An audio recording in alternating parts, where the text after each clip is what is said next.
Obrigado, então. Bom, pessoal, então, na aula passada, foi na quinta-feira, né? A gente começou a introduzir, a gente falou do setor de quartos, mas a gente discutiu qual foi o ponto que nós levantamos. Antes a gente introduziu, terminou o setor de rios, terminou lá a discussão das marcas. O ângulo de Cabibo, introduzimos o ângulo de Cabibo, chegamos a introduzir o ângulo de Cabibo, né? Então, obrigado, foi aí que a gente parou mesmo, né? A gente falou exatamente, tá? Agora estou reconectando. A gente mostrou que, quer dizer, quando o Cabibo introduziu, e havia apenas os 2 quartos, né? Ele introduziu então essa combinação, que era a combinação dos quartos D e dos quartos S. E com isso nós vimos que isso implicaria, né, levaria fatalmente à existência, né, de correntes neutras que violavam o sabor. Legal. Então, isso aqui então levava a existência. Isso aqui era um problema. Então, a partir daí, a ideia foi introduzir solução, né? Quer dizer, a solução, vamos dizer assim, uma solução heurística, né? Foi introduzir uma segunda família.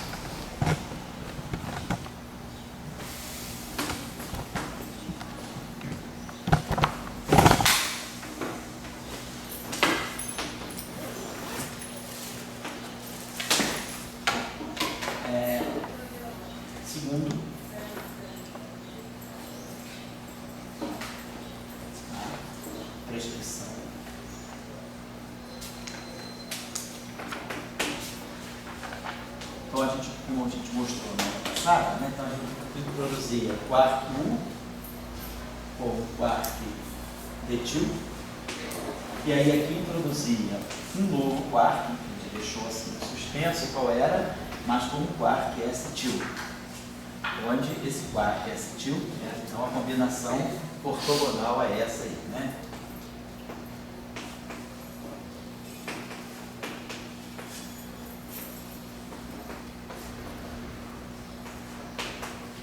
E com isso, assim, então, a gente chegava, né? Então,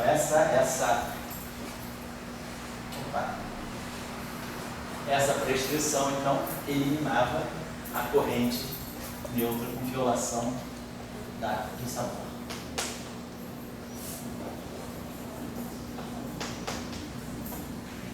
Elas, com isso, eram eliminadas e a gente ficava só com as correntes diagonal, né? Então, no setor neutro, não havia mudança de sabor, porque senão a gente produziria aquela corrente que misturaria, quer dizer, no fundo seria a corrente que mistura, teria uma corrente desse tipo, né? Seno de teta e Cabibo, cosseno de teta e Cabibo, e aí aparecia o D e o S. Então, tinha uma corrente neutra, porque os dois têm a mesma carga, né? A corrente era neutra, mas com mudança de sabor. Então esse problema ficou resolvido. Então a ideia, então a ideia nossa agora é rever o setor de quartos e buscar então uma origem para o ângulo de Cabibo a partir do mecanismo de quebra espontânea da simetria. Como a gente falou, né, a gente não tem ainda uma definição, uma explicação boa, por que nas interações, quer dizer, dentro do modelo padrão, né, por que o modelo padrão ele não contempla, né, ou a fenomenologia das interações fracas não contempla a existência de correntes neutras mudando o sabor. Mas a gente entendeu que a solução é essa, né, esse mix das componentes inferiores, e aí a ideia seria buscar, então, compreender, né, então o passo que a gente quer fazer agora, né, quer dizer, o nosso próximo passo é estudar as massas dos quartos, né?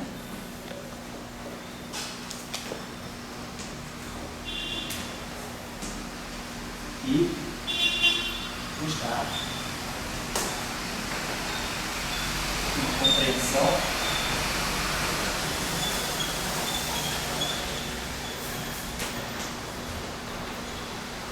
Para o ângulo de Gabi, a partir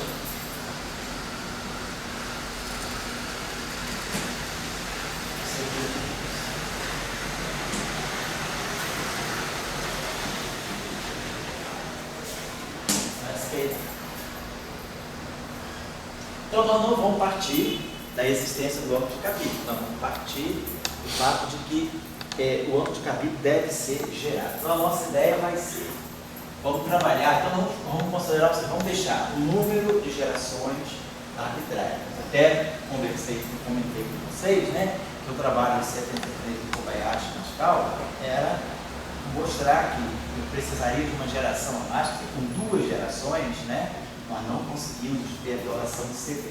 O nosso propósito é estudar as massas dos corpos e tentar compreender o ângulo de cabelo. Agora, o que nós temos em mente, quer dizer, a meta final, né,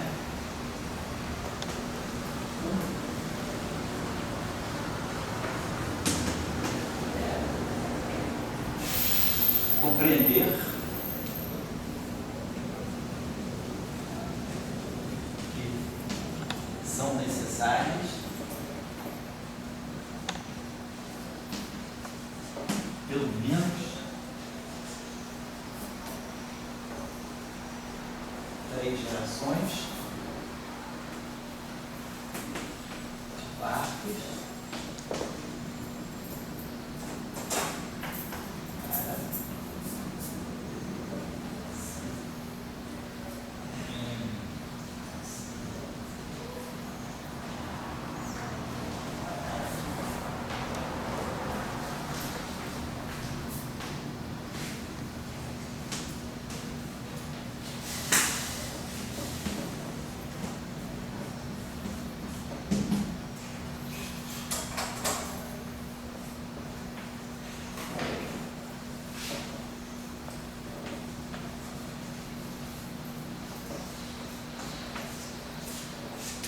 vai querer tentar compreender a violação do CP, tentar chegar, não querer chegar e ver que a relação entre o número de gerações e a possibilidade de incorporar a violação do CP nas interações práticas. Até agora, né, a nossa construção da teoria eletrofrática, nós começamos com o setor de leptons, o setor de bósons de Gauge, aí introduzimos o setor de Higgs, aí agora estamos introduzindo o setor de quark. Mas até agora, nós não temos ainda violação de CP incorporada na teoria. Então, o que a gente vai querer fazer agora, a partir do setor de quarks, é estudar as massas dos quarks, compreender a origem do ângulo de cabelo, e aí, a partir daí, junto com a compreensão do ângulo de cabelo, é que a gente vai ver a relação entre o número de gerações e a violação do CP, que tem que ser, que é observada experimentalmente. Então, essa é a nossa meta nesse final do curso, nesse resto do curso aqui. Então, vamos partir do pressuposto de que nós temos que deixar em aberto o número de gerações de quark. Vamos supor o seguinte, vamos pegar os nossos, vamos colocar aqui um rótulozinho, quer dizer, um índicezinho QA. Esse índice QA vai indicar o índice de família. Então, em princípio, a gente pode ter família 1, família 2, então isso aqui é o índice de família.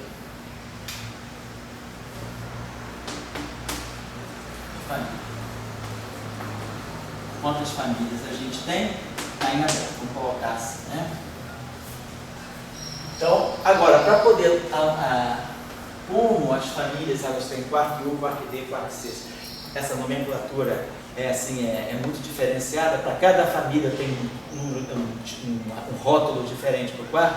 Eu vou seguir a anotação, eu gosto da anotação que o Schenck e ele usam, que ele coloca sempre o seguinte: o quark superior ele chama de P, em alusão ao próton, e o quark inferior ele chama de N, em alusão ao neutro. Mas assim, é claro que os PAs, né, no final, como a gente sabe hoje a gente conhece as 3 famílias de quark. Então, os PAs, né, vai ser o P1 vai ser o quark U, o P2 vai ser o quark C e o P3 vai ser o quark T.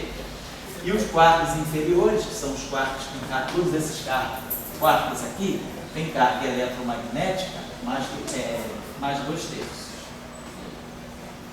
E esses quartos aqui são os quartos com cargas negativas. Então a gente vai ter aqui o quarto D, o quarto S e o quarto D. São os quartos com a carga negativa. Por isso que eles estão colocados na parte inferior do dublete. E outra coisa, vamos dizer, a gente tem os dubletes de quarto left. Então deixa eu colocar aqui essa notação L. Essa L aqui está significando left. Então eu vou ter o quarto superior left, o quarto inferior left. Então os quartos têm componente left e tem componente right, como todos os técnicos, né? Todo mundo é quiral.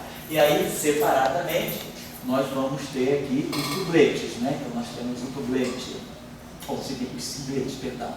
O quarto PA, componente right, quiralidade right, e os quartos NA, quiralidade lá. Então eu estou designando dessa forma os quartos, tá? Os P's e os N's, né? Os P's são os quartos com carga 2/3, os N's os quartos com carga menos 1/3, e todos eles aparecem na fase left e na quiralidade left e na quiralidade right. Foi isso que nós vamos fazer.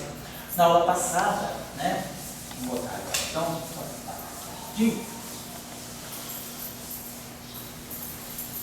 Então, os acoplamentos de gate dele, né, a gente já sabe escrever a partir, né, das derivadas covariantes. Então, vamos colocar aqui de novo, né, os acoplamentos de gate. Mais importante para nós hoje serão os acoplamentos de Gibbs. Então, os acoplamentos de gate, vamos lembrar aqui, né, o quarto superior, né, então, vamos lá, a carga eletromagnética, os quartos, né, assim, PA, ela vai ser a hipercarga deles, que é mais o meio, ou espinho isotópico, perdão, que é mais o meio, e a hipercarga sobre 2. Mas a carga eletromagnética dos quartos superiores é 2/3, né? Então nós tínhamos já feito esse cálculo em 2/3 menos o meio, né? Fica 6, 4. Então fica 1/6. 1/6 vezes 2 dá 1/3. Então isso aqui vai. Então deu para nós que a carga Y do quarto PA é 1/3. Depois, se nós pegarmos o quarto inferior do dublete também, né, que a carga é menos 1/3, eu vou ter aqui menos 1/3, mais aqui eu tenho menos o meio, que é a parte inferior, e nós vamos ter a carga elétrica. Claro que essa carga a gente tem que ser a mesma, porque eles estão no dublete, né? Então isso aqui vai ficar no meio menos 1/3. Então fica 6 menos 4, 12 vai ficar 6, né? 6, 3, 6, e aqui 6, 2, né? Então fica 1/6 vezes 2, 1/3. Então a mesma carga, deixa eu apagar aqui, então dá a mesma carga. Então, aqui assim. Então a carga do P tem que ser igual à carga do N, porque os dois estão no dublete, é 1/3. Então a gente já sabe os acoplamentos de gate do quarto superior. Então, a gente colocar assim, campo PA, né? Então a gente vai ter assim, né?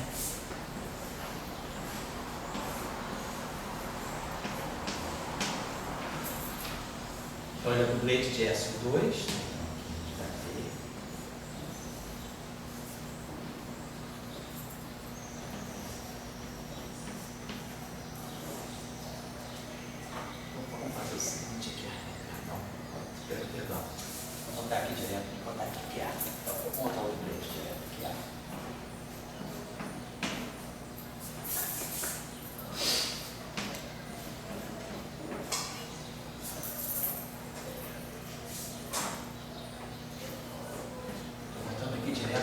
Isso aqui é uma matriz 2x2, atuando no dublete. E aqui a gente tem carga mais 1/3. Então fica I, constante de acoplamento de gate, o valor da carga, que é 1/3.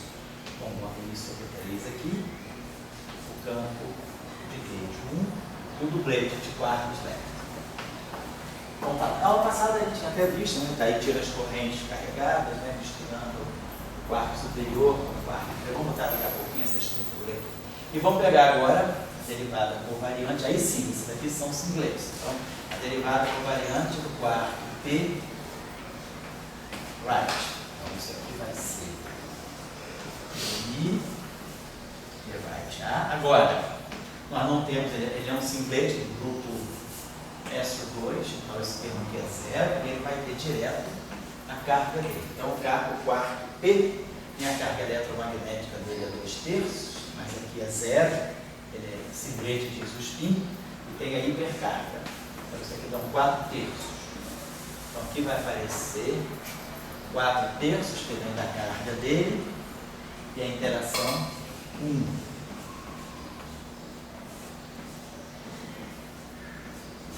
Então, essa aqui é essa, tá certo. E aqui depois, finalmente, do N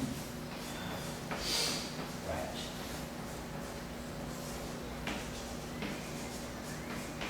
É singlet também, só que a carga dele é menos 1/3. Então vai ficar aqui menos 2/3, porque tem o y sobre 2, né? Então vai ficar menos 2/3.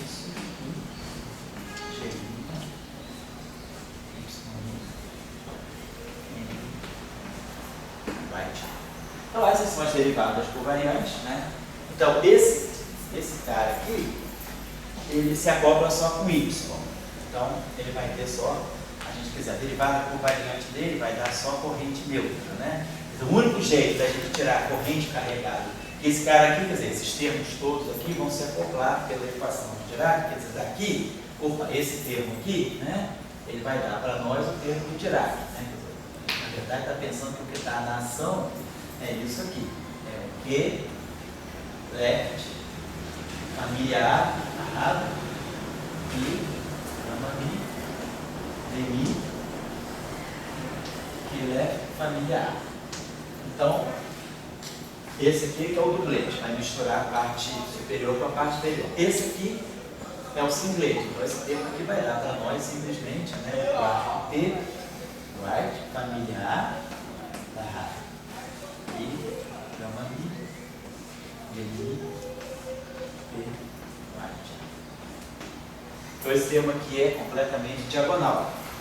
Aqui não, porque aqui eu vou ter o termo diagonal, P com P, mas vou ter o termo de P com N, N com P e N com N. Então eu tenho termos não diagonais aqui, que são da onde, vamos saber da onde as correntes carregadas vão sair. Nós vamos precisar das correntes carregadas. Por que eu estou explicitando as correntes carregadas? A gente vai precisar delas porque a violação do CP, como a gente vai ver lá na frente, a violação do CP, ela não se dá no setor neutro, ela se dá no setor carregado. Quer dizer, são os eventos que são as correntes que se acoplam com W+, ou com W- que violam o CP. Vamos ver que a violação do CP está no setor carregado. Então, esse setor aqui, para efeito de violação do CP, a gente vai só escrever agora, mas depois não vai nos interessar tanto. Então, aqui é a mesma coisa. O quarto inferior, right, família A, e quarto inferior, right, família A. E a daqui, né? Deixar só a estrutura aqui, porque depois é que a gente vai fazer isso. A gente vai precisar disso mais tarde. Então, as interações de gate, é importante que a construção, como a construção é muito cheia de voltas, né, para a gente não perder assim, o fio condutor, é só lembrar do seguinte: as massas vão ser definidas a partir dos acoplamentos de Yukawa com Higgs. Mas a gente vai manter o setor de gate sempre em mente, porque lá na frente a gente vai ver que vai ser o setor de gate que vai traduzir a violação do CP.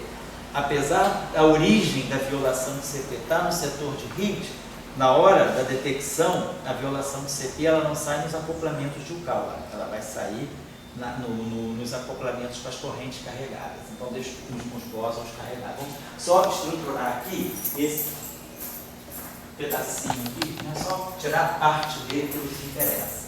Quer dizer, o que a gente tem aqui é isso aqui, né? Vou botar aqui. Quarto PF, família A.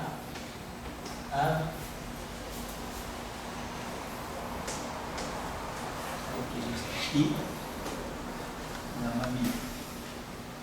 Aí aqui vamos colocar, a gente vai ter I. Vou botar assim. Então a gente vai ter a primeira, essa primeira parte aqui, né? A gente acha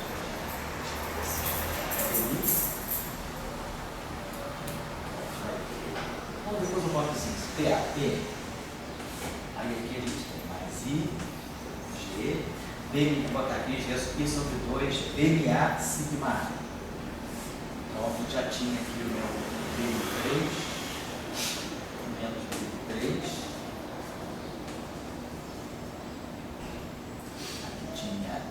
Vou fazer o seguinte, vou tirar o fator 2 que a gente tinha definido. BMI1 menos IBN2 sobre 2 era o W mais. E aqui ficava o W menos. E aqui fica um fator meio. E aqui fica menos.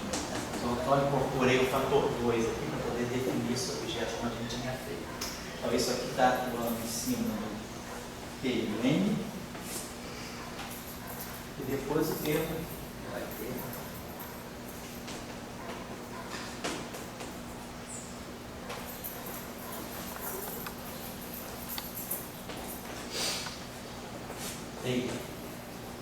Então vamos colocar, é o primeiro termo que vai aparecer aqui, senão vai ficar MI,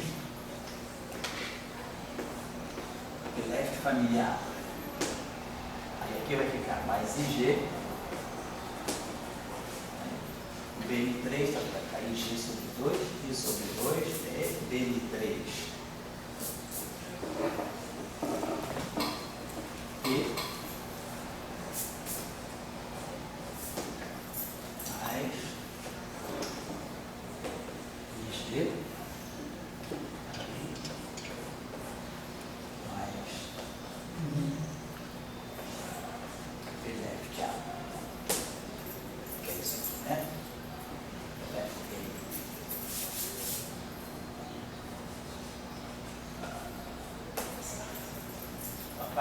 eu isso depois mais isso sobre 3 de linha.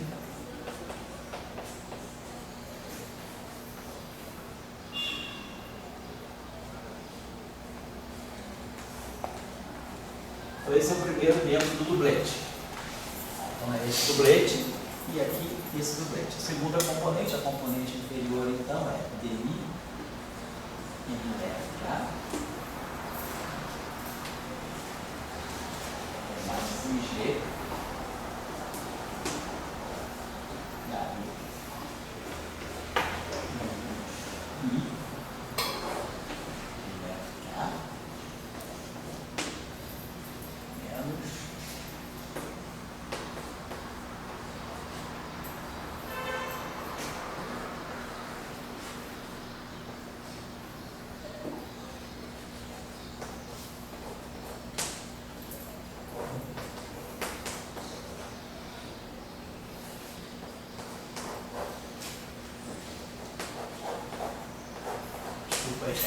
escrevendo essa estatura do quadro aí toda hora. Vamos lá, mas aí tá. O que vai interessar para nós? Vamos olhar as correntes carregadas. A gente já sabe que esse termo aqui, então esse termo aqui vai bater com esse, vai dar um termo cinético, esse termo aqui vai bater com esse, vai dar uma corrente neutra, que é o P com T. Para a corrente carregada, esse termo aqui vai ser importante. Então, I, G, the left familiar, aí tem IG, né? Tem o I gama mi, então vai ficar menos G, vai ficar menos G.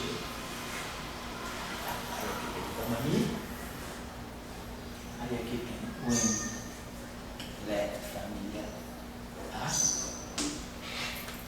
e aí aqui interagindo com o W mais.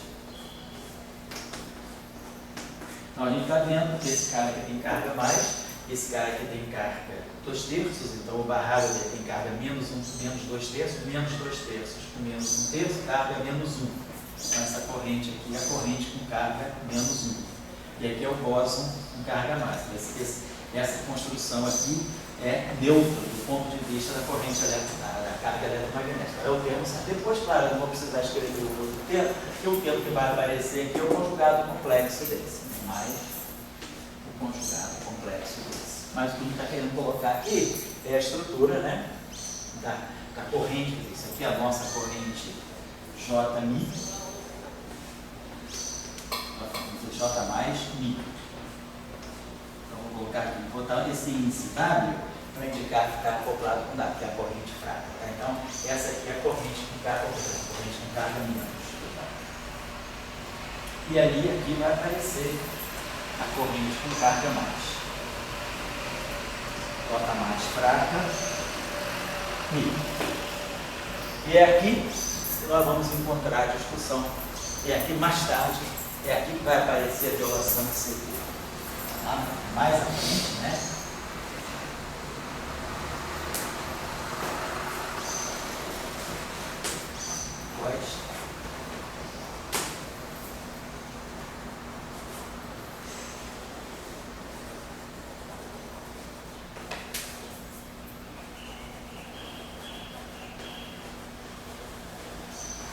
Mais à frente, após compreendermos as massas dos quartos, né,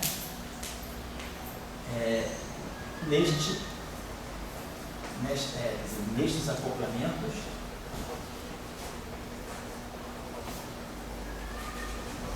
ou seja, nesse acoplamento J menos W mais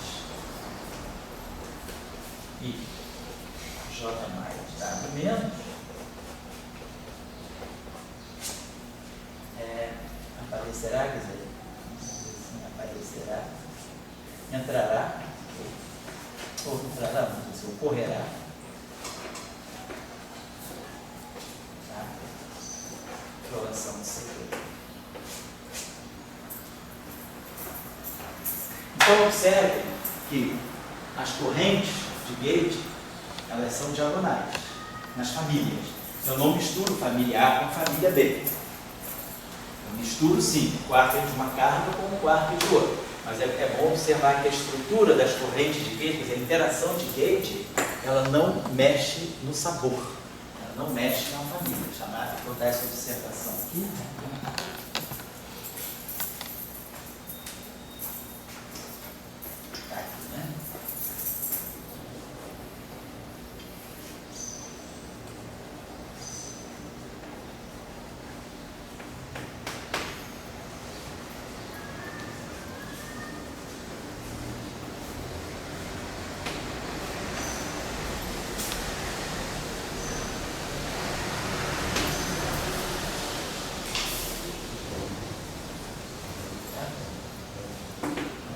Tem DA barra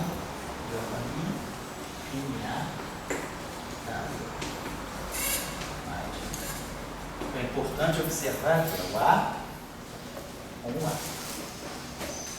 O que a gente tem aí é a mistura de cargas. A gente tem uma troca de carga, mas a gente não mexe nos sabores. Para chamar a atenção disso, porque isso é importante.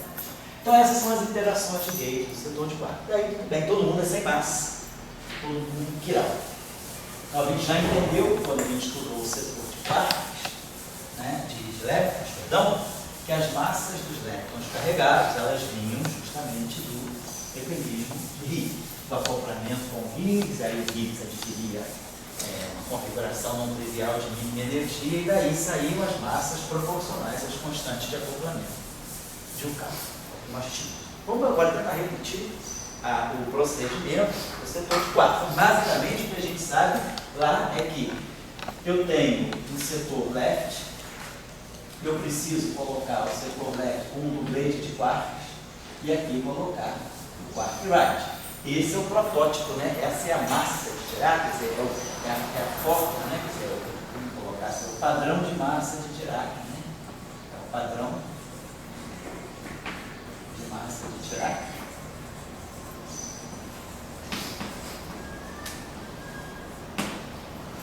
Na teoria eletrofrágica. Porque na teoria eletrofrágica, isso aí, claro, não é sempre que é assim, mas na teoria eletrofrágica é assim, porque eu tenho o setor left de um dublete, então isso aqui é um número quântico meio de SO2, tenho o Higgs num dublete, que é um número quântico também meio de SO2, e tem esse cara aqui no simplete, que é o número quântico zero de SO2. Então, do ponto de vista do SO0, a gente extrai aqui esse escalar, meio por meio dá 0 e 1.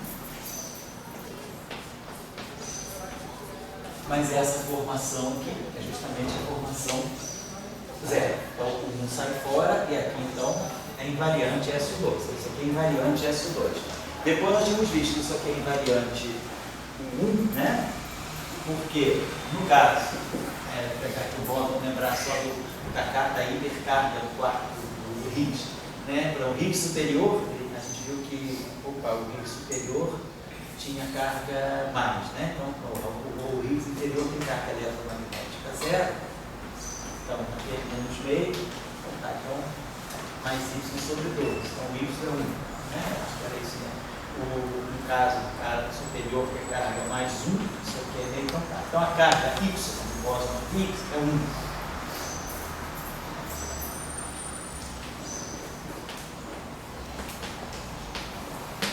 Depois, a gente viu agora, no setor de quarks, né? O setor leve tem carga, não lembrar quanto que é a carga desse setor? 2 terços? É 2 terços, não estou olhando a derivada da carga aqui, que já falei. É 2 terços, não é a carga do left, né? É 2 terços, não é isso? Sim. E essa carga, então aqui como é barrada, aqui fica menos 2 terços, não é isso? Não era 4 terços? Era 1 terço, né? Era 1 terço? Nem me lembro. Deixa eu pegar aqui a carga do... Vamos pegar o dublete, né? Então, a parte superior tem carga 2 terços, a hipercarga deles é meio, bom, o espinho isotópico é meio, então ficaria aí 2 terços menos meio, igual a Y sobre 2, né? Então, isso aqui dá 4 sextos, isso aqui dá 3 sextos, então dá 4, então 6 dá 2 terços, isso. 2 terços é a carga left, carga 1 do left. Então aqui vai ficar menos 2 terços, que é o barrado. É 1 terço, não? Aqui dá 1 sexto. 1 terço, perdão. 2 sextos. 2 sextos é 1 terço. Menos 1 terço aqui. E a carga do setor right, a carga de baixo, a carga eletromagnética é menos 1 terço. Né? E aqui eu tinha Y sobre 2. Então essa carga aqui é menos 2 terços. Essa carga aqui é menos 2 terços. Então menos 2 terços com menos 1 terço, tá? Menos 1 mais 1, então esse acoplamento aqui é perfeitamente. Então esse acoplamento é SO2 invariante e é o 1 invariante. Né? Então, isso aqui me dá invariância SO2 e a invariância 1 vem daqui. Menos 1 terço mais 1, o Higgs, menos 2 terços. Então isso aqui me garante a invariância 1. Então, esse acoplamento local é perfeitamente invariante, né, da maneira que a gente já colocou. Bom, então, o que a gente teria que ver agora é, acho que está faltando para nós, constante acoplamento. Então, a gente vai colocar aqui uma constante acoplamento de um cálculo. E aqui, o left barrado. A estrutura vai ser essa. Aqui o Higgs. E aqui o light. Só que agora, no setor de quarks, eu tenho famílias. Né? E, diferentemente do setor de elétrico, onde as famílias não se misturavam, né? Porque eu não tinha... Os neutrinos são todos sem massa e o elétron e tal não se misturam. No setor de quarks, né, devido ao trabalho de Cabibbo, né, e depois ao trabalho do mecanismo Dino, a gente sabe que há mistura na família de quarks. Então, em princípio, o que a gente vai fazer vai ser colocar aqui o left, tá? Eu posso misturar uma família A com a família B, porque no fundo isso já vem inspirado do ângulo de Cabibbo. Porque o ângulo de Cabibbo ele faz isso. Quando a gente definiu aquele corpo etil e o quarto S-etil, no fundo eu tinha aquela mistura SO2, né? O que a gente tinha era isso, né? Uma matriz de SO2 dada pelo ângulo de Cabibbo, né? Então, cosseno de beta Cabibbo, seno beta Cabibbo, menos seno, cosseno, e aqui seria S. Então a gente sabe que há mistura de famílias. A família segunda mistura com a família primeira. Então, o que nós estamos fazendo, né, é simplesmente atribuir ao acoplamento de um Galois a mistura de famílias. Então a gente colocaria aqui uma matriz aqui de constantes de acoplamento de Galois, né? Vou colocar assim, misturando essas duas famílias aqui, A e B. E aqui é o Higgs está certo. O Higgs não tem família, é universal. As diferentes famílias podem se acoplar com o Higgs. Independentemente de A e B, a estrutura das famílias é a mesma. Quer dizer, essa carga aqui, quer dizer, essa invariância comum aqui é segura, porque sendo família A ou família B, não importa, o superior, o setor left, tem carga mais 1/3, e o setor right tem carga menos 2/3. Então, mesmo que eu coloque esses índices aqui, a simetria SO2 está aqui, porque isso aqui é meio, isso aqui é meio, isso aqui é zero, então isso aqui permanece. E a mesma coisa aqui, independentemente do índice de família, aqui fica menos 1/3, aqui fica menos 2/3 e aqui fica mais 1. Então, essa interação aqui, mesmo acoplando agora diferentes famílias, ela é perfeitamente invariante de SO2 e de ômega, tá? E aqui o que nós vamos colocar em xeque aqui é, normalmente, nós estamos acostumados, né, a trabalhar com constantes de acoplamento que sejam reais. Normalmente a gente trabalha assim. Na verdade, a gente pode trabalhar com constantes de acoplamento que sejam imaginários, mas a gente sempre pode absorver a fase desse número complexo. Se não houver mistura, por exemplo, lá no acoplamento de um cálculo, o setor de leptons, né? A gente tinha o lepton barrado aqui, o φ, e aqui o lepton right correspondente. Como a gente não tem, a gente bota uma constante de acoplamento de um cálculo aqui. Se essa constante de acoplamento de um cálculo é complexa, ela pode ser escrita como sendo o módulo e a sua parte imaginária. E aqui eu tenho left barrado e right. Então, como eu tenho essa parte imaginária aqui, eu posso reabsorver essa parte imaginária, por exemplo, ou aqui, na redefinição do campo. Então, essa parte imaginária é completamente relevante. Eu posso sempre redefinir meu campo a menos de uma fase, porque o meu campo é complexo. Mas aqui nós estamos misturando famílias. Então, o ideal, a ideia, vamos pegar a situação mais geral possível, é que essa matriz aqui seja uma matriz complexa. Se eu tiver N famílias, N por N. Então, essa matriz aqui é complexa. Vou colocar assim. Não tem nenhuma garantia que é geral complexa. Então, vou colocar uma constante de acoplamento de um cálculo, essas constantes Y e B, do ponto de vista da estrutura, né, do modelo, isso aqui é uma matriz no espaço de sabores, né?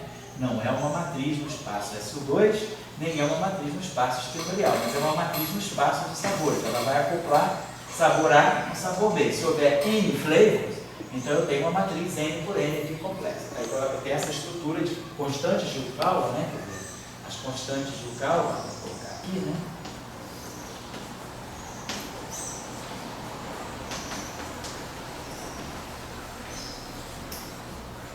Formam, né, ou são elementos, né, vou colocar assim, né?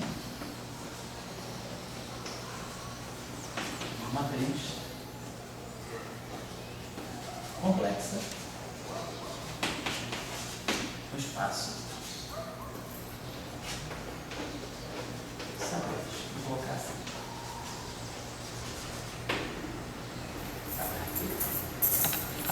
A gente já explorou, lembrar dessa estrutura.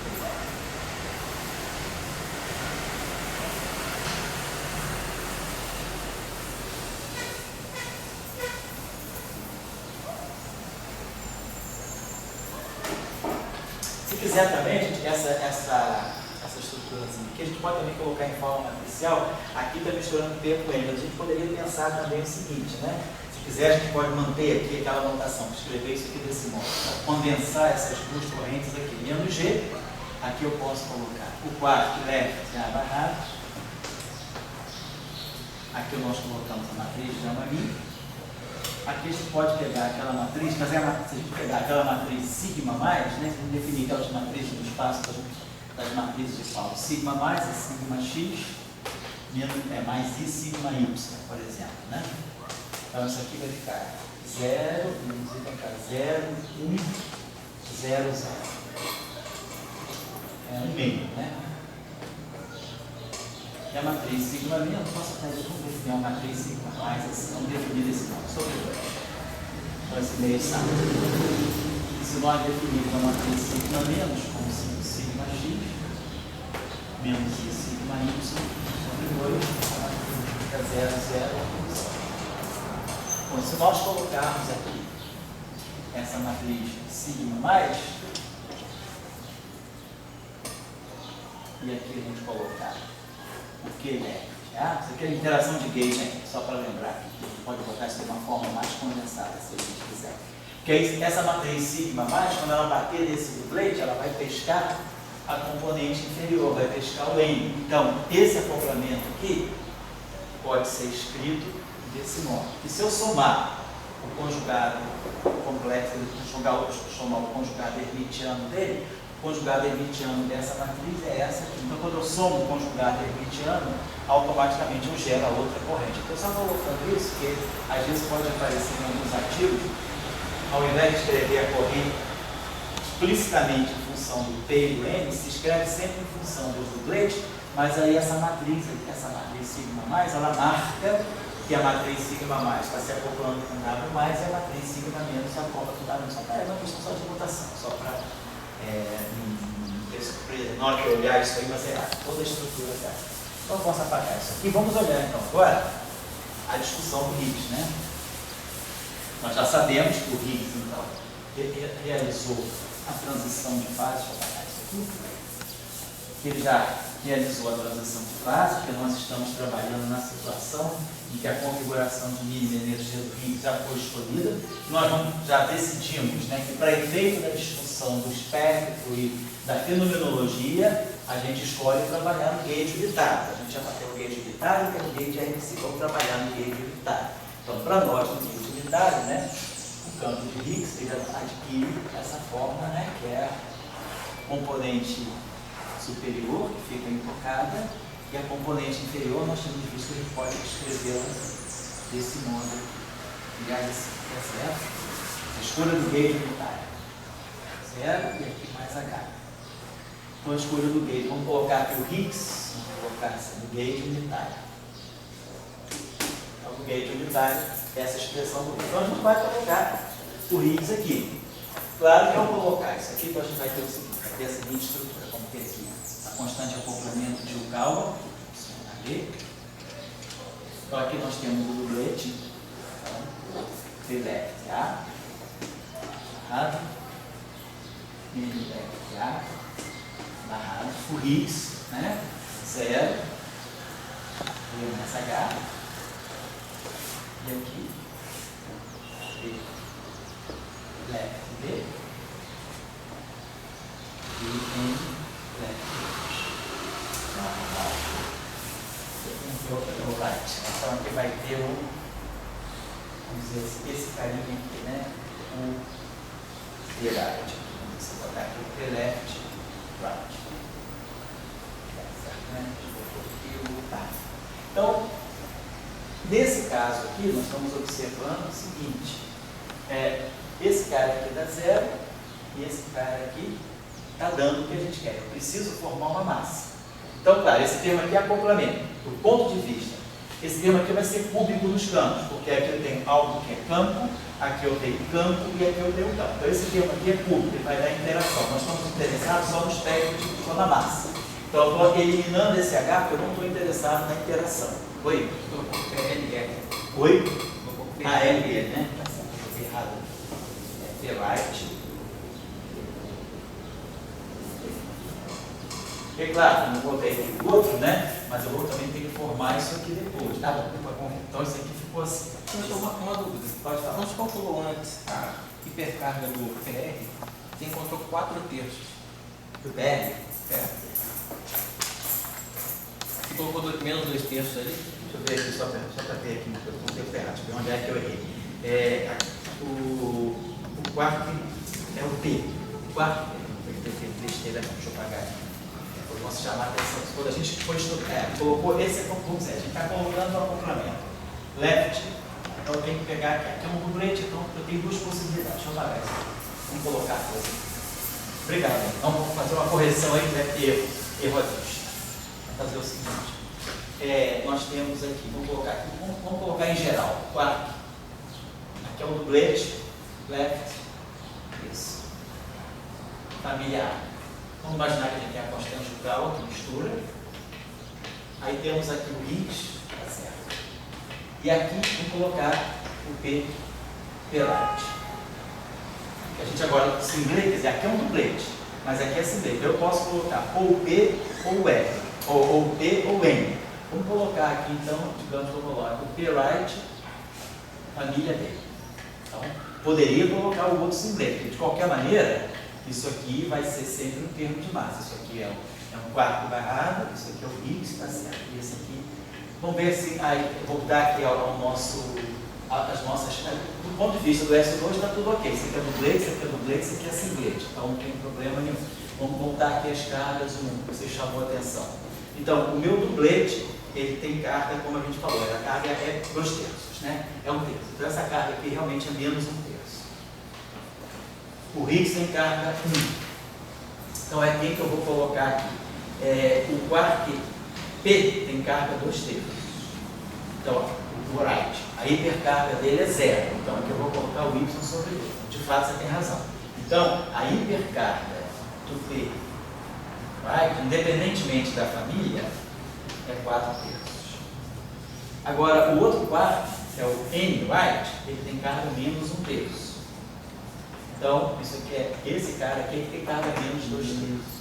Então, a carga menos 2 terços é aqui. Então, a hipercarga do N right, família A ou B, qualquer família, é menos 2 terços. Então, perdão, aqui eu teria que ter colocado, para poder a coisa ficar invariante, eu teria que ter colocado aqui o N. Então, para poder ficar invariante 1, quem tem que entrar aqui é o N right, família B. Porque o N vem menos 2 terços. Então, menos 2 terços com esse menos 1 terço dá menos 1 mais 1. Então, obrigado. Estava errado quando eu botei aqui P. E quem tem que entrar é o N. NB, né? NB lá. Então, quando a gente observa aqui, excluindo esse termo aqui que ele vai ser interação, esse acoplamento, ele está me deixando o quarto P, que é o quarto superior, sem massa. O acoplamento juncal, ele está me dando YAB. Aí aqui eu tenho a constante universal, o valor do Higgs no campo, na configuração de mínima energia. E aqui eu estou obtendo N left, família A barra N right, família B. Claro que eu não estou colocando, mas eu tenho aqui o conjugado hermitiano disso, o complexo conjugado disso, então eu estou escrevendo. Mas o que é importante aqui, eu estou ganhando em termos de massa só para o quark inferior. Eu daria dando massa para o quark D, mas não estou dando massa para o quark U, por causa da estrutura do Higgs, então não posso fugir disso. Então, a questão que tem aí agora, então, vamos colocar, o que acontece, então, como gerar a massa do setor superior, que os dois setores, deixa eu apagar isso aqui, não sei o que eu vou deixar, os dois setores de quark são massivos, os dois setores de quark são massivos, então, esse acoplamento, não é, quer dizer, o acoplamento que a gente escolheu aí, que é o acoplamento vector barrado.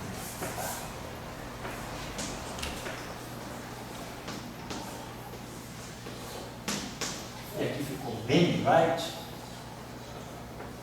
né? Só contempla, né? Só atribui massa aos quartos, vou colocar assim, inferiores.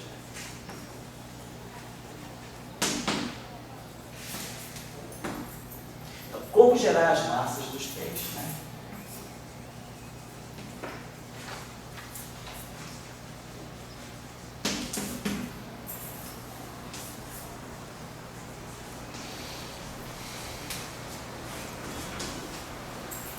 Tendo em vista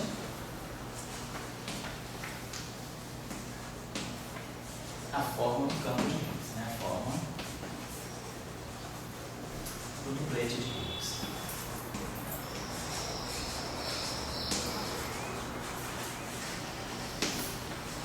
Então, essa é a pergunta. E aí, vamos lá com um tópicozinho só de teoria de grupos.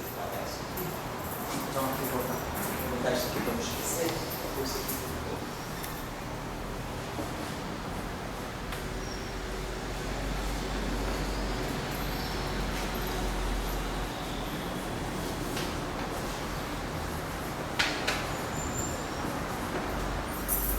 Então isso aqui para nós, né, é a estrutura já de massa que a gente obteve. Mas agora a gente está com um probleminha para gerar a massa.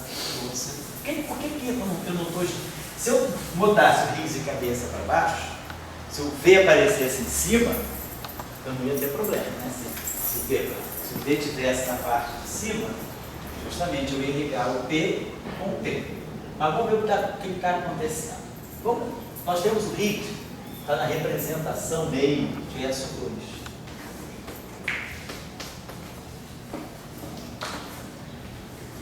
Nós aqui em alguns cursos, né? Não sei, em alguns outros cursos, outras situações, a gente mostrou, por exemplo, os cursos de grupo aí, a gente mostrou que o grupo SO2 é um grupo real.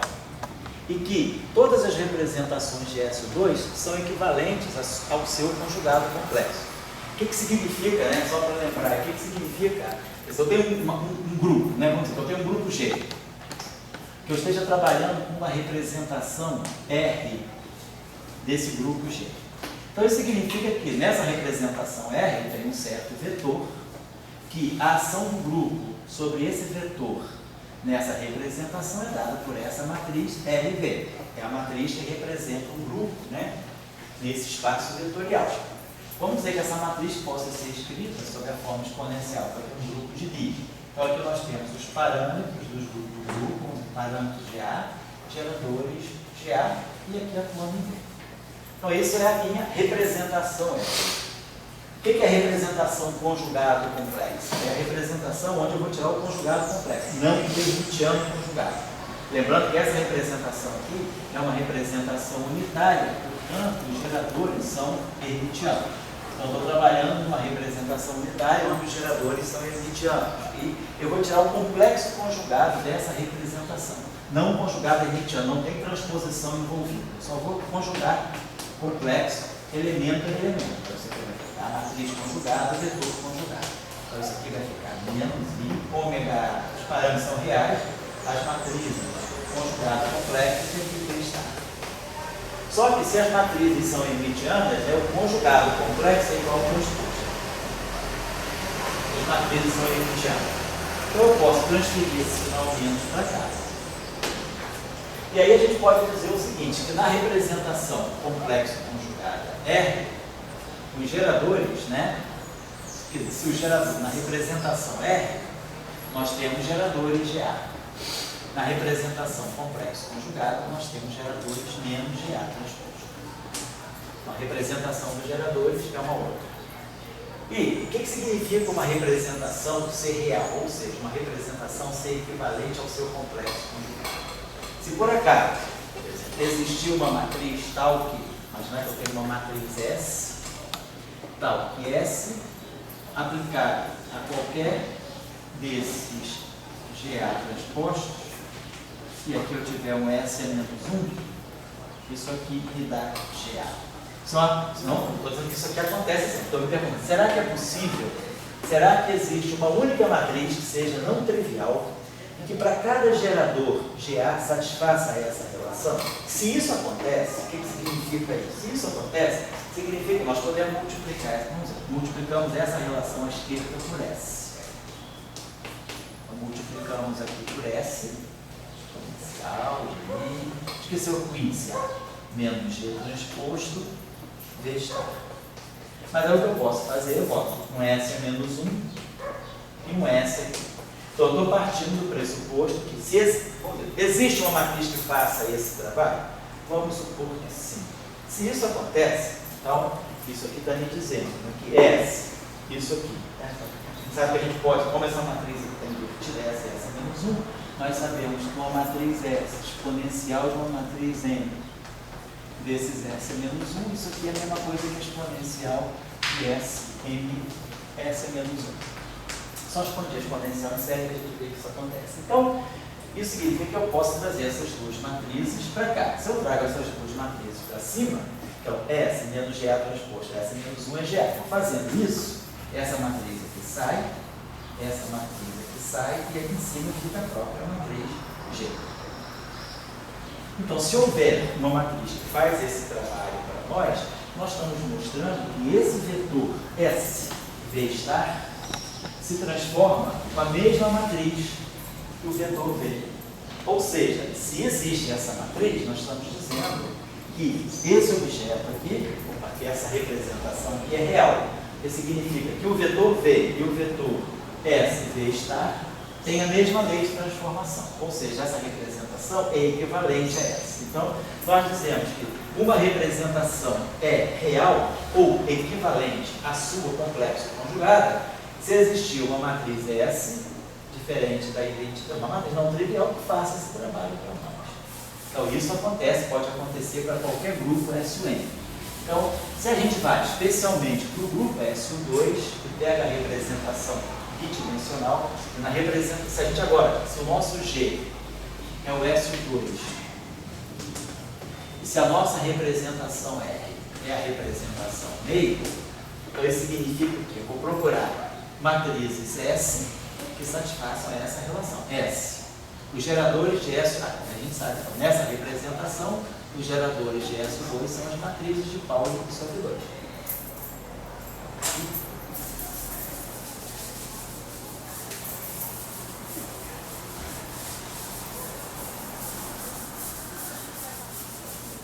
Então, isso significa que, vamos procurar, será que então, pergunta, né? Pergunta, existe S, né, com essa tal que, existe S, tal que S, sigma sobre 2, transposto S menos 1, seja igual a menos sigma sobre 2, né? Tem uma relação no sinal menos. Ou seja, menos aqui, mais aqui, ou mais aqui, menos aqui. No caso 2 também é irrelevante esse ponto. Então a pergunta é, será que para SU2 eu encontro uma matriz S que satisfaça essa condição? Então a gente lembra que se eu pegar a matriz sigma x, ela é simétrica. Então sigma x transposto é igual. Essa relação eu posso escrever desse modo. No caso fica mais fácil operacionalizar com elas. Bota aqui o S menos. Bota aqui o S, perdão. Então, ou seja, se eu pegar a matriz sigma x, ela é simétrica. Então isso mostra que S anticomuta com a matriz sigma x. Se eu pegar sigma x, né? Isso aqui é ele próprio, então igual anticomuta. Se eu pegar sigma y transposto é menos sigma y.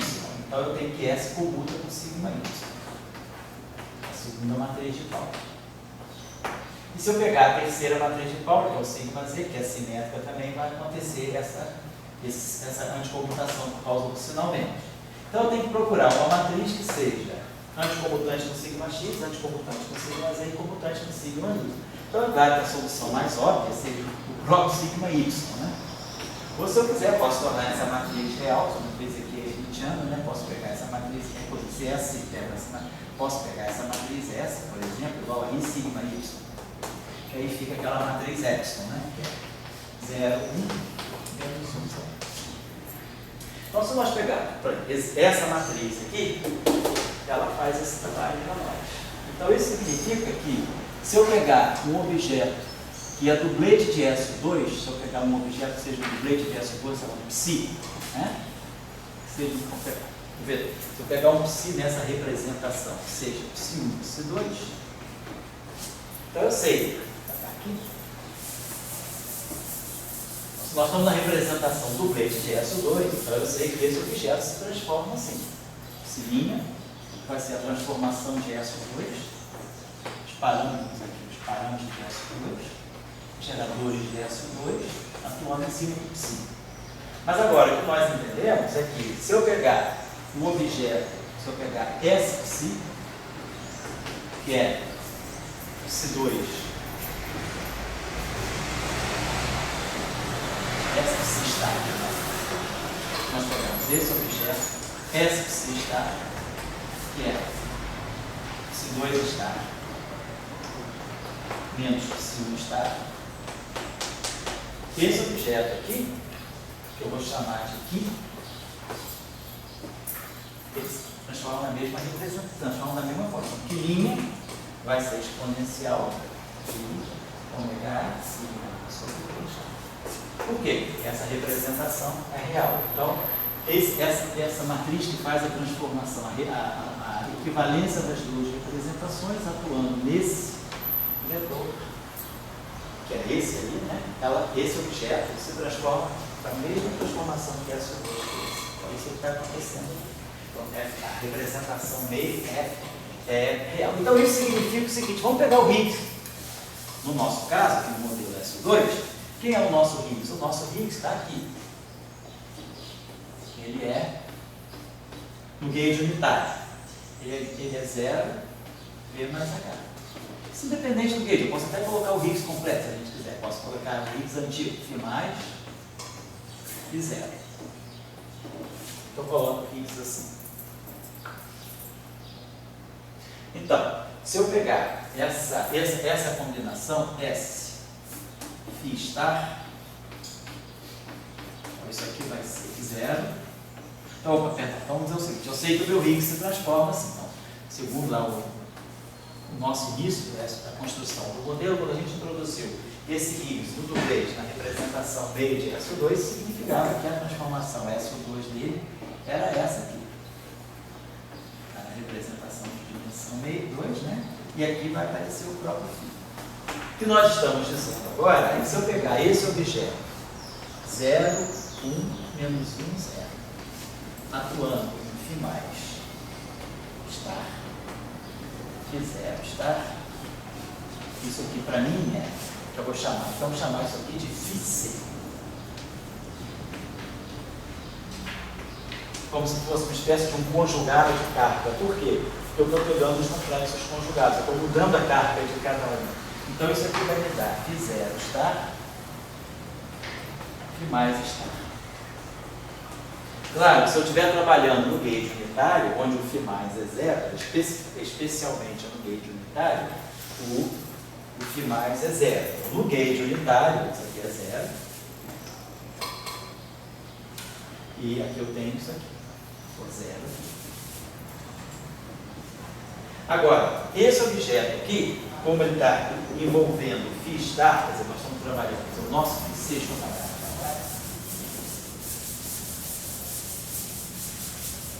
o nosso Φc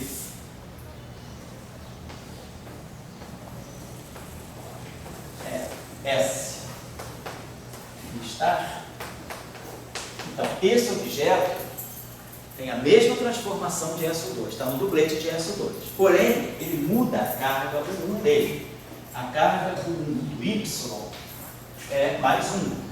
Então, a hipercarga do Φ conjugado é menos 1. Então, se a gente agora coloca isso aqui, coloca o dublete, coloca aqui o Φ conjugado, eu estou mudando essa estrutura. Esse cara aqui continua com menos 1/3.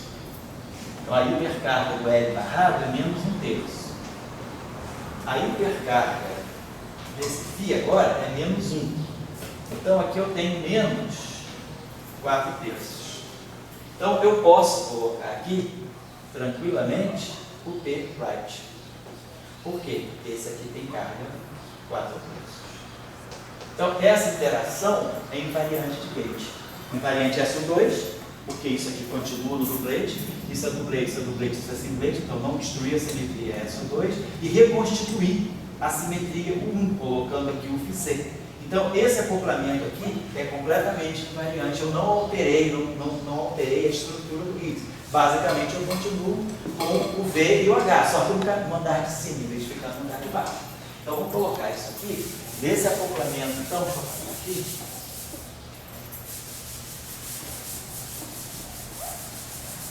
Colocaria, não é o mesmo, então, porque eu vou ter que fazer um acoplamento, esse seria um acoplamento, assim, Y' AD. Colocaríamos aqui, então, o setor left de novo, né, na família A, parado. Colocaríamos aqui o Higgs Φc. E colocaríamos aqui agora, eu posso colocar aqui o P right na família B. Então, isso aqui vai me dar constante Y', B. Então, aqui ficou de novo, aqui fica o P left A, o N left A. Agora, esse campo aqui, ele passou a ser V mais H,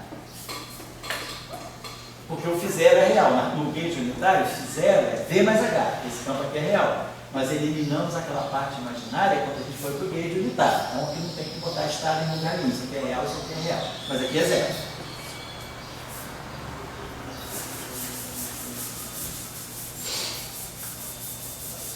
Então aqui nós colocamos o P, light, B. E aí agora a gente vê que nós com esse acoplamento aqui, esquecendo agora o termo de interação, né, a gente vai ganhar um acoplamento que vai ser y'AD, V, e eu tenho P left da família A misturado com P right da família B. Claro, mais o conjugado aqui, então nós vamos ganhar esse acoplamento aqui. Y', AB, G, E, left, G, right. Então agora a gente consegue dar massa com dois pares. Esse aí foi o Salan que teve essa ideia. Veio conversar ele me lembrou que o φ, eu posso pegar o φC na mesma representação que o φ, isso me dava a chance de dar massa para o quark P. Então, com isso, a gente resolve, a gente está dando massa para os dois setores. Aqui, para não ficar carregando Y, eu vou carregar Y sozinho, vamos fazer o seguinte, vamos colocar o seguinte, vou só agora redefinir assim, esse YAB, como ele está dando essa constante de acoplamento de Ukawa, é a constante que dá massa para o quark inferior, para o quark N, eu vou grafar ela dessa maneira, vou botar assim, YNAB. Então, é a constante de Ukawa do setor N. E o outro, e o Y', eu vou associar ao YP. Então, isso que a gente vai ter. Só para a anotação não ficar comigo, depois pode fazer transformação de gauge, para cá e vai. Vou botar isso aqui a mais mnemônica, né? Então, a constante de Ukawa do setor N, então, quer dizer, o quark de baixo se acopla com a constante de acoplamento diferente do quark de cima.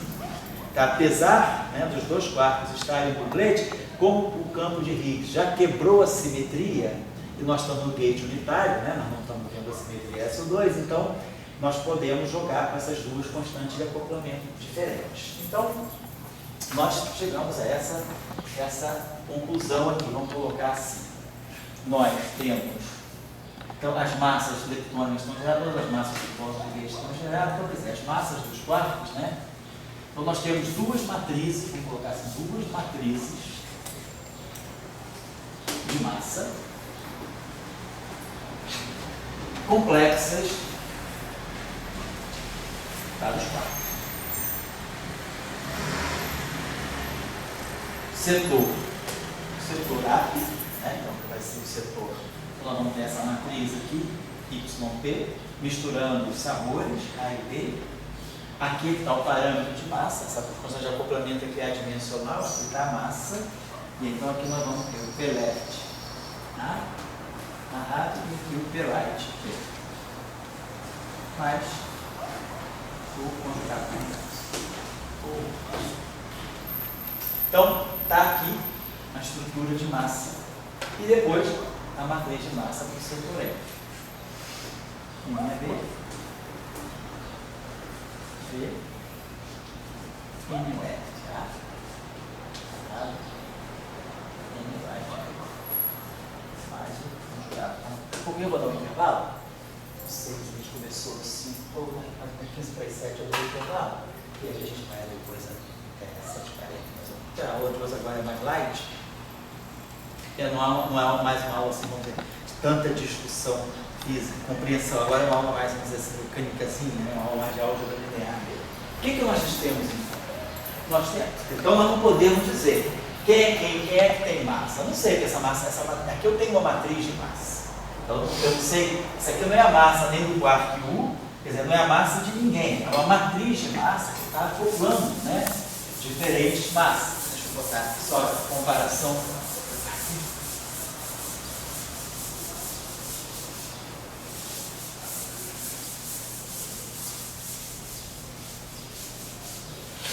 Os termos cinéticos são diagonais, né? Vocês estão lembrados que, se a gente lembrar, quer dizer, os termos cinéticos são assim.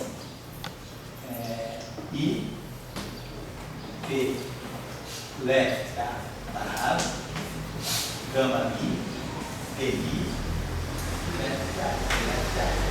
então, os termos cinéticos e os termos de acoplamento de gate são todos diagonais dos sabores. A mistura de sabores ela está aparecendo aqui na massa. Depois nós temos aqui a mesma coisa. I, N left, A parado, gama mi, DI, N left, A. Mais I, P, right, A parado, I, P, right, A. Quer dizer, a interação.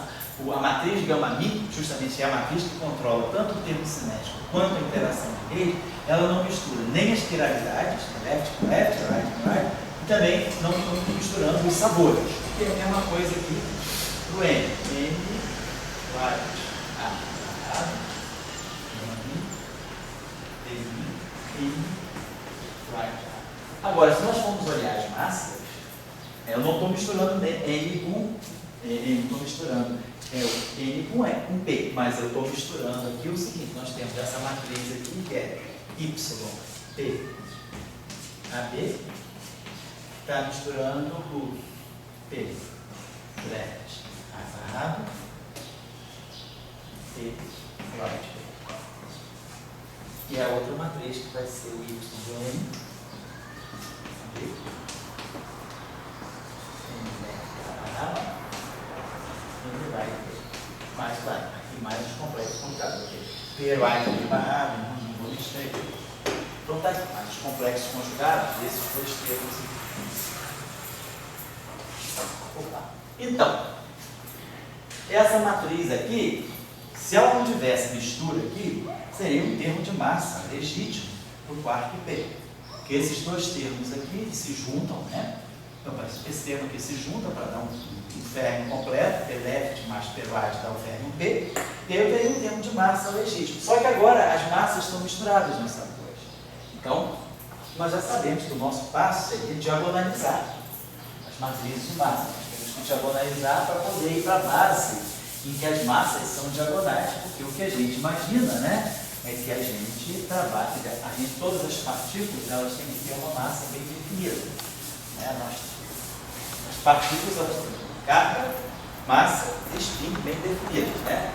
Elas não podem ser superposição, não tem uma partícula que seja uma superposição de duas massas distintas ou de duas cargas. A partícula tem sempre uma massa, uma carga e um spin bem definido. Então, a partícula física, ela tem que corresponder a alguma coisa que seja um autovetor, né? Dessa matriz de massa. E diagonalizar essa matriz, que eu esqueci de colocar os Gs, né? Basicamente, o que a gente tem que fazer. Só que, pensar, essas matrizes aqui são complexas. E aí é que a gente vai ter que. É que Kobayashi e Maskawa fizeram um trabalho interessante. Quer dizer, na verdade, né, o prêmio Nobel deles, que foi com a compreensão da relação entre relação de número dos sabores, foi porque eles buscaram lá, né, nos compêndios, lá, eu sabia, buscaram nos compêndios uma relação algébrica, um teorema matricial muito interessante, que diz que toda matriz, a gente sabe, o teorema espectral diz que toda matriz unitária, toda matriz hermitiana, pode ser diagonalizada por uma transformação unitária. Toda matriz simétrica, real, pode ser diagonalizada por uma transformação ortogonal. Toda matriz simétrica, diagonalizada por uma transformação ortogonal, e toda matriz hermitiana por uma transformação unitária. A nossa matriz ali não é hermitiana, matriz complexa. Mas tem um teorema na álgebra linear que diz que toda matriz complexa